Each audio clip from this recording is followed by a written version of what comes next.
welcome back to my channel. This was the 100th episode of Teen Mom 2 this week, which was very exciting because this show has been on for a long time. As you guys know, I freaking love this show. And they actually had 2 episodes premiere Tuesday night, so I was really excited to see that because 1, I didn't know that it was going to happen, and 2, of course, who doesn't love 2 episodes of Teen Mom? This week's episode really revealed a lot. We saw that Chelsea announced her pregnancy to MTV. As you guys know already, probably, that Chelsea is, of course, pregnant with Cole's baby, and she announced it on this episode of Teen Mom 2. She had 3 pregnancy tests, and she pulled them out, showed the producers, laid them on the kitchen counter, which is kind of nasty if you think about it, because, you know, how else do you get a pregnancy reading? You, of course, have to pee on the stick. But anyway, she put them bad boys on the kitchen counter and was like, hey, y'all, I'm pregnant. Me and Cole are expecting. So this episode, we really kind of got to see her open up and tell Aubrey, you know, that she's going to be a big sister. Again, because she already is a big sister to Paisley. Let's not forget about Paisley. And then, of course, this is Cole's first child, so he was overly excited. And honestly, I'm just really happy for them. You know, they're about to get married. They're about to have this new baby. And they just seem, out of everybody, the happiest on the show, period. Everybody else kind of had, like, a somber, kind of hard week. And Chelsea's story was kind of like the light at the end of the tunnel. You know, happy, happy, joy, joy, joy. She also kind of went into, you know, what it was like being pregnant with Aubrey. When she told her, you know, that she was going to be a big sister, she kind of showed her her sonogram of when she was a baby, and she showed, you know, what she looked like as, you know, when she was pregnant with her. So I thought that was really cool, really touching. And just kind of a great way for Aubrey to kind of further understand what it's like to be a mother and to, you know, be expecting. Sure, Aubrey has had questions about that, like where do babies come from and things of that nature. So it's nice just for her to get the little under the rug story of it, like, you come from mommy's tummy.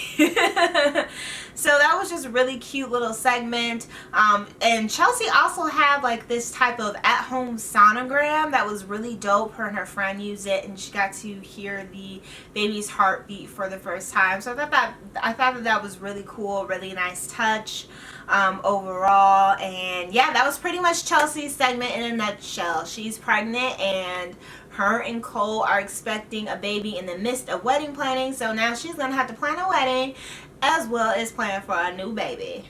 I can only imagine the stress. I can only imagine the stress. So let's get into Leah's story. So Leah this week is getting ready to move. She's moving into a bigger place for Ollie just because, you know, as you guys know, she's in a wheelchair, and the doctor wants her to use that wheelchair a little bit more frequently around the house. And, you know, Leah decided to look for a house that would better accommodate her and her power chair. And she wanted to make sure that the house was something that was 1 story, so it would be more accessible for Ollie. And, you know, she's really excited about this house. She's showing it to the girls and just kind of, you know, making sure that it's something that they like. It has like a huge yard. I think there was like a trampoline in it, so the girls were outside jumping on the trampoline. It's very spacious for them to just kind of play around in and everything like that. So Leah's just like really excited about this house. You know, she's getting ready to move into it, and that's pretty much it. Yeah, that was pretty much Leah's story. You know, just making sure that they had a house that was bigger to accommodate Alia, and just making sure that the girls pretty much liked the house. Alright, so jumping into Kailyn's segment of the story, or of the episode rather, she was really just kind of dealing with her divorce. She finally admitted that her and Javi are going to be getting a divorce, and that she's just really kind of concerned about how it's going to affect Isaac and the boys and everything. And, you know, we really kind of see like a softer side of Kailyn, because she does get really sad and emotional when talking about this divorce with Javi, even though it was something that, you know, she wanted.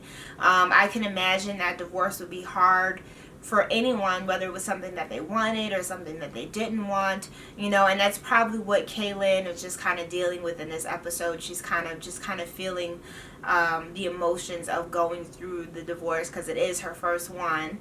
And we kind of also see how, you know, there were certain instances when Javi would call and she didn't want to reveal certain things in front of MTV. So, you know, she would deliberately not answer the phone because she didn't want to say certain things, you know, in front of the camera. So she would say, I don't care that he's calling, I'm not picking up, you know, I don't want to say certain things in front of the camera.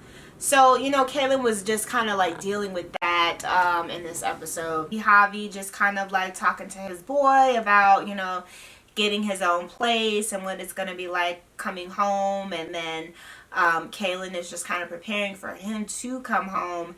And, you know, we just kind of see the struggles of the whole divorce aspect within this episode. It's very hard and very trying on everyone, you know. She's trying to be there for the boys and just kind of trying to tell them, you know, exactly what's going on without actually telling them, because she's still unsure of herself what it is that, you know, she ultimately wants to do. But she does know that she does want to go ahead and get that divorce from him. So, you know, it was kind of a sad episode, you know, having to watch that and having to watch Kailyn go through that. Like I said, Chelsea was like the highlight of the episode because she was the only one that was like really happy. Everybody else just kind of was dealing with some things this episode, and they were sad things. Alright, so then getting into Jenelle's segment, she decided to take Jace as well as David's daughter, I think her name was Marissa, to Orlando for a couple of days and just kind of spend some time with them and have like a little family vacation.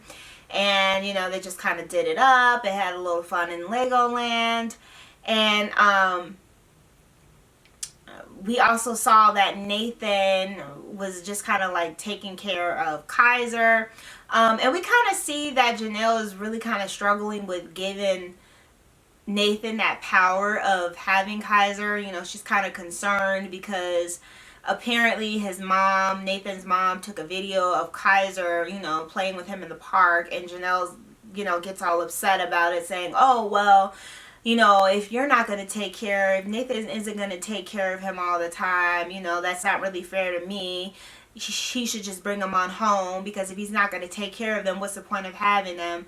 But it's like, okay, Jenelle, you know, yeah, Kaiser is with Nathan or whatever, but Kaiser isn't allowed to see anybody else aside from Nathan. Like, what if, you know, his grandma wanted to spend time with him for the day? I'm sure, you know, Kaiser wouldn't mind spending time with his grandma. Like, why are you tripping? You know, I could see if it was something that Nathan was consistently doing, like not, you know, watching Kaiser or whatever, but this was like the first weekend and you're already talking about going back to court and getting things changed up and, you know, rearranging things. It's like, calm down, give the guy a chance. Like, you guys just came into this custody agreement.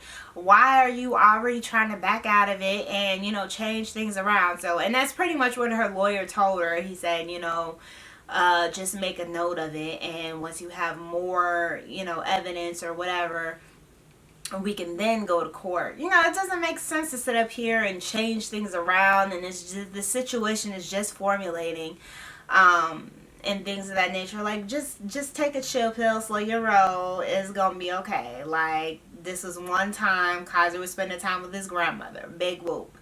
You know, it's not like he just abandoned him for like the whole freaking weekend, because they did show Nathan with Kaiser playing with him. So anyway, and that was pretty much the episode. I'm going to get right into the second episode. I'm not going to lie, the episode that they showed after that was a little bit more like going on, as far as, you know, I felt kind of more like this episode, the 100 episode, was more of like a filler. Like, it was just kind of like filling in pieces, pretty much like I did last week. Check out that recap if you're interested in hearing what happened in that episode. And I will check you guys in the next one.